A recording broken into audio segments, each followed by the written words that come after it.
Welcome back to Afternoon Live.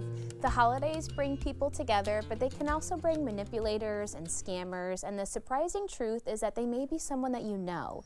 Here to share how we can protect ourselves, we welcome back trauma-informed life coach and best-selling author of Return to You, Shannon Kaiser. Thank you so much for being here to share with us today. Yeah, such an important topic. It's great to be here. Thanks. Remind us about how you kind of unfortunately became an expert on this stuff. Yeah, unfortunately, but now I have very real experience. You know, not once, but twice I was actually targeted. Once by a romance scammer who I found on one of the apps here in Portland, actually. And then right after, I was recovering, very vulnerable. The next person knew I wasn't looking for romance, but they faked an entire friendship because they were a professional con artist stealing lots of money. And so these tips come from both personal experience, but over 20 years of my research in the mental health field. Okay, I forgot to welcome Chance. Sorry, buddy. Your support guy is here today. Chance.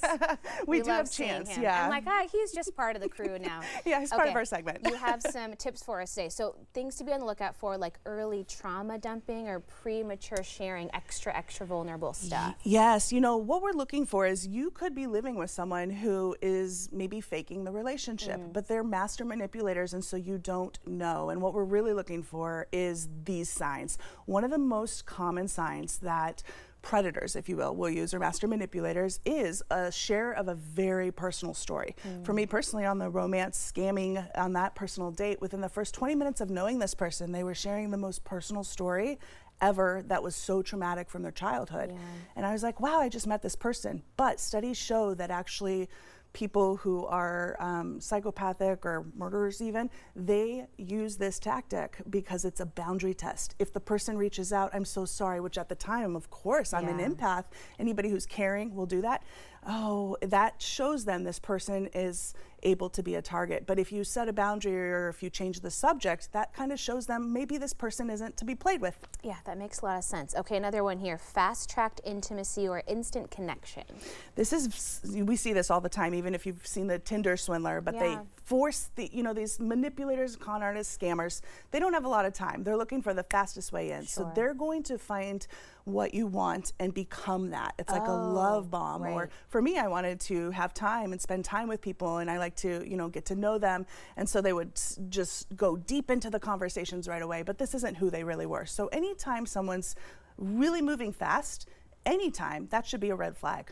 Well, and here's another one, financial sob stories or sudden money needs. That gives me the heebie-jeebies, oh my gosh. We see this one a lot, and in fact, with both of these people, the second time I was like, this is almost word for word what the first person said. And they would always have stories about how they don't have money right now, or something happened in the past, something where they are down and out. And a lot of the times these manipulators they'll ask you for money, they build up trust. And then you share some money and they repay it back right away. You're like, okay, this is my friend. That's part of the strategy, because the more down the road you get, the more you'll lend to them and the less they will. Sometimes they just disappear. They disappear on you. Okay, next one here. Constant travel, in and out, always on the go. Yep, with both of these people, and we see it all the time, even with Tinder swindlers or any of these Netflix shows, that they have to go somewhere. And what it does is it creates this kind of dopamine hit in your brain and serotonin.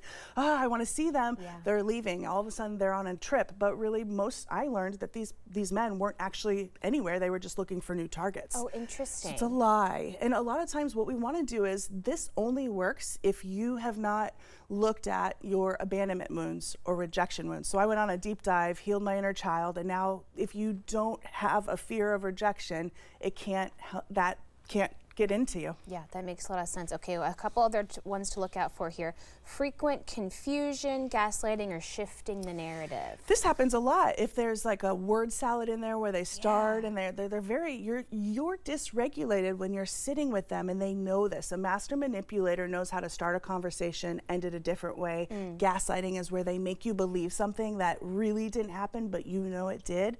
This happens so much. So you just want to be aware of these tactics that they do.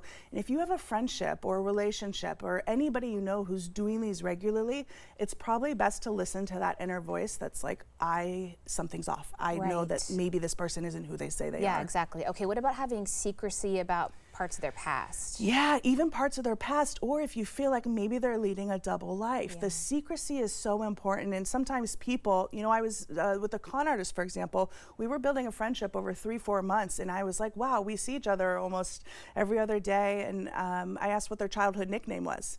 After 4 months of knowing this person, to me, that's like, we're friends, Yeah. we've built intimacy, and they were like, that's private, and it was just a totally different person that showed up. Bizarre. Okay, we have a couple more tips. We're going to put them on our website because we're out of time already, but thank you so much for stopping by. Good job, Chance, as always. Okay, Shannon's book again is Return to You. We'll have more information on our website at katu.com. We'll be right back with more Afternoon Live right after this.